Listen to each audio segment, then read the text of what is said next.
lot of people don't know how to learn.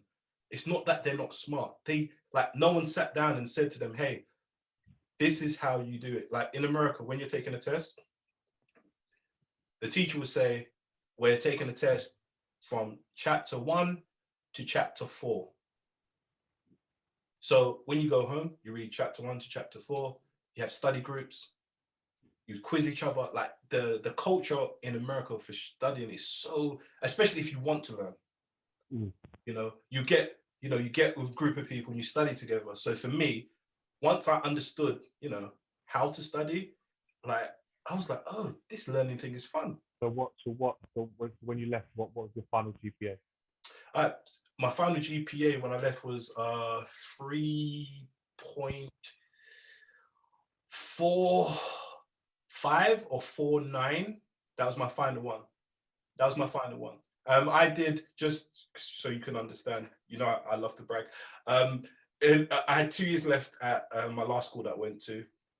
And usually people take 12 as a basketball player, you take 12 credits a year.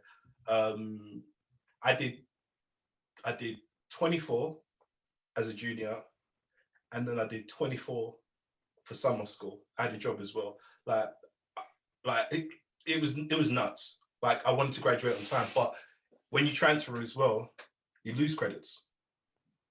So it's like you do all of that, and then you transfer to a new school, and it's like, we don't accept this class, they don't accept this class. So it's like, if you want to graduate on time, you have to give up your summers.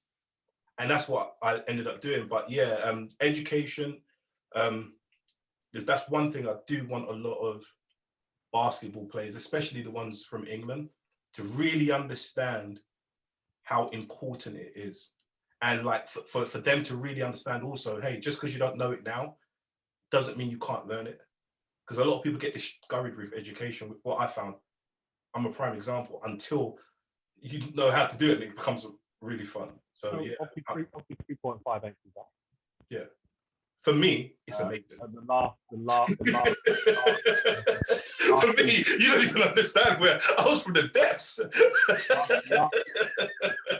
was 4.22. For you? No, for Leah. Yeah, but she's smart though. Like, listen, remember how I said to you, like, I wasn't a shooter? I didn't start off being a student. I started off being a basketball player. You know, in my thing, it was like, it wasn't student athlete, it was athlete student. And then I was like, oh, I'm a student athlete. That's when so yeah, I was catching up. But no, I think as a parent, spot on, mate, spot on, honestly. And to have that mindset to say education first, you know what I mean? So she's a 4 point. Is she on the honor roll? Well, I don't think they do that as a freshman, but there's a lot of smart kids there as well. So. Yeah, but also just explain, if just because a lot of people over here don't understand the education system. So like when you're like the highest GPA is a 4 point. So the highest GPA is 4.0. That's what you can get. But when you're in, I think when you're at private school, and if you're doing honor classes, which is doing a couple of honor classes, that bump up your obviously your figure. I still don't know how it works. All I know is that and I'm like, how you get 0.22? Yeah, so they average out. What they do is they average out. Each grade has a weight, like in terms of the credits, and so this is not how it is. So say like an A is a 3, a B is a 2, and a C is a 3. So then they'll add it up, and then every time you get an A, you get a score. And then what they do is they average it out across all of your subjects that you take, and that's how they average that out. As well, it's about how communicative you are in the class as well. You get a grade on that. But it's not just purely on work. It's like how you integrate and how you're in class as well. That's trust me, that is not the people who were on the honor roll weren't athletes at my school. Like it was always like, you know, the really like, you know, the students at our school is the students that always studied. So that's in itself is a huge. I mean, she's got a couple of her friends on the team that want to go like Ivy League schools. Could you explain to people what an Ivy League school is roughly? An Ivy League school is like So it's like Harvard, Princeton, then kind of established. So it's not really not known for basketball, but they still do play basketball. But it's there to go and get a Harvard degree. Yeah, and there are people who get Harvard certificates who even a Harvard certificate holds weight. Do you see what I'm saying to you? And you know, there's a couple of basically rappers and that explained what it was, and he was the only one to break it down. But it's still that Ivy League school, their names hold a lot of weight, especially in terms of, you know, in the corporate field and all of like, you know, medical, anything. The top paid people usually come from Ivy League schools in America. Usually. So yeah, that's awesome, man. So how is it having a child living away from home? It was tough. I'm not gonna lie, it was tough. That's my firstborn. That's my baby girl. That was tough. But these things were amazing. So when obviously I don't know the timeline of when you went out there, but you have to write a letter, or you'd have to reverse school charges and stuff. Whereas I can just pick up my phone, I can press video, and I can see it right there.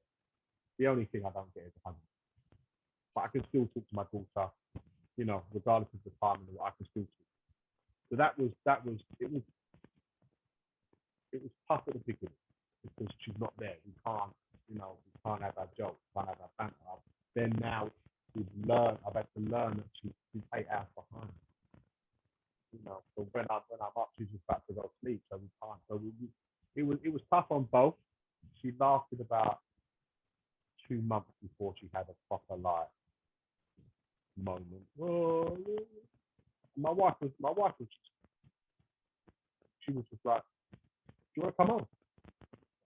Well then, you knew, you know, you were, you know, you're at school with all these famous celebrity kids and, you know, NBA kids and this, that, and the other, but you knew there was going to be where you're not going to be able to see it. But, you know, you would have, and we said, if we had said you couldn't go, so said, she wanted to come home. Yes. Then your wife. Yeah. So we were like, so if we had said you couldn't go, you would have resented us for the rest of our lives. Which is like, yeah. So we're giving you your chance to live your dream, but you knew there was going to be the good times and the bad times. So fix up. Yeah, and sorry, I just want to interject right there because with Jonathan had his brother as his mentor, who kind of guided him through his process. And that was one thing when I was talking to Jonathan, I was like, bro, you are so lucky. And obviously Jonathan also was smart enough to listen. Mm-hmm. You know what it's like when, you know, some young kids, no matter how much you tell them what to do, they don't want to listen. Do you see what I'm saying to you? So with Jonathan, I'm just touching on that now because that was the last one I did. I was like, oh, and in my head, I was like, oh, having someone in your family who plays basketball is such a badge of honor because it's like, they literally can help you because they know exactly what you're going through and they can say to you, hey, all right, look, all right, cool. But listen, do this. But one, having a good mentor and then also having a good protege. That is the only a symbiotic way those two things can work, because sometimes you have a student who don't want to listen to the teacher, and then the teacher gets so frustrated at the student because he's like, listen, wax on, wax off. Man, Jaden Smith is Karate Kid.